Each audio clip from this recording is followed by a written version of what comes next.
on making a different video today, but then Caleb Pike over at DSLR Video Shooter posted a video about his Blackmagic Pocket Cinema Camera 4K Ultimate Rig, so I decided I was going to take my Canon M50 and show you my rig. First of all, if you're going to rig out the M50, you definitely need the small rig cage. This cage is absolutely amazing. It gives you a much better grip when you're holding it. It has quarter 20s all around. It has the mounts for several different types of accessories, from NATO to Arca Swiss on the bottom. Now note, this Arca Swiss plate is actually for the bigger type of Arca Swiss, more of the name brand ones. I found that a lot of the budget Arca Swiss plates do not actually work with the one on the bottom of the camera, but you do have quarter 20s all along the bottom. I will just mount an additional plate on the bottom. Last of all, it has a cold shoe, which allows you to add a microphone right here on the rig. 25-cent screwdriver. Now, when you're putting the cage onto the camera, if you have it too far over towards the left side of your camera or to the front,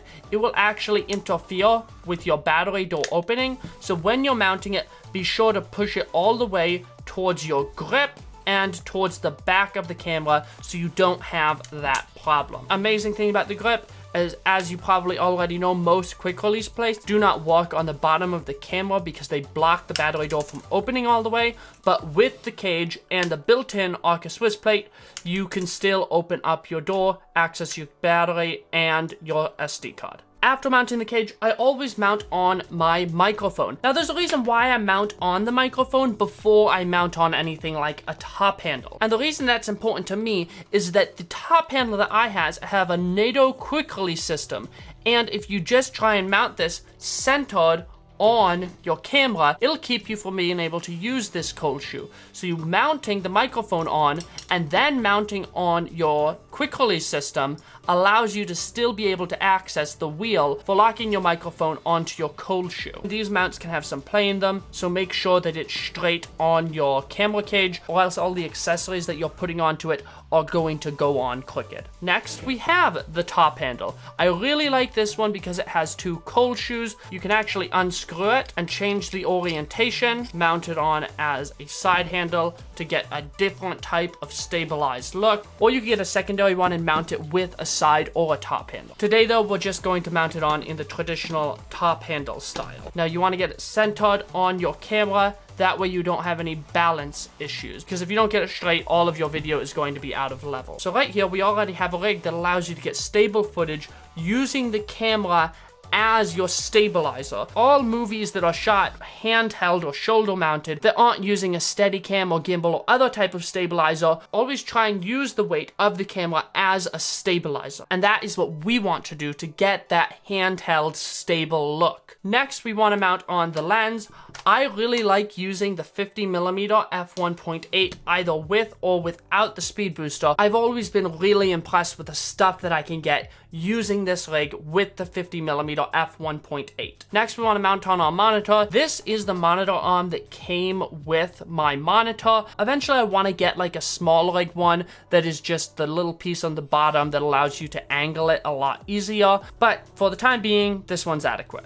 After you mount on the monitor arm, of course, the next step is the monitor. I'm using the Andy Cine 4K. I've done an entire video on this monitor. I really love it. It has all of the assist features that I need, and it can accept a 4K signal, though the monitor itself is only 1080p. Now, one thing to think about with this monitor and most of the other budget monitors is that the screen is not really bright enough to shoot in direct sunlight. So I would mount on the sunshade, that way you have less of a problem in bright daylight. Now, one issue with this rig is that the HDMI cable is on the grip. It doesn't allow you to really hold onto the grip very well. You can do it in a pinch. You can either get a right angle HDMI cable, which I have done, it works okay, or you can just hold it by the top handle. And this is generally when I'm using this setup, I use it holding it by the top handle, maybe one hand on the lens if I'm not using autofocus, and that is a much better way of holding it than trying to like fit your hand around this HDMI cable because it's a micro HDMI cable, so it's not the strongest in the world. Now, if you're shooting in low light, one thing I would mount on is a little mini LED using a cold shoe mount, and then mount it with the cold shoe that comes on the monitor.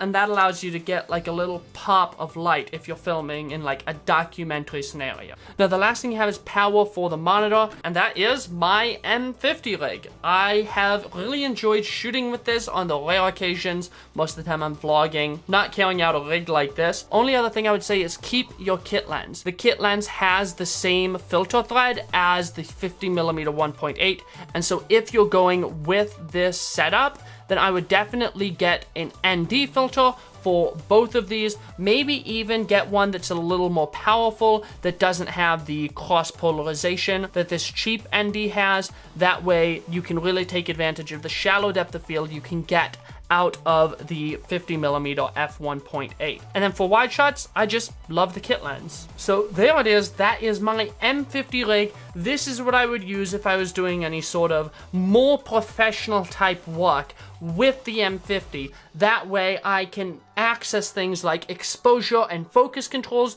through the monitor. I still have something for scratch audio, though if I was doing it professionally, I would probably use dual system sound. And then I also have the top handle for getting stable handheld footage. If you enjoyed this video or found it helpful, please give me a like, subscribe to the channel for more content like this. Links for all of this stuff will be down in the description, and I'll see you all in the next video.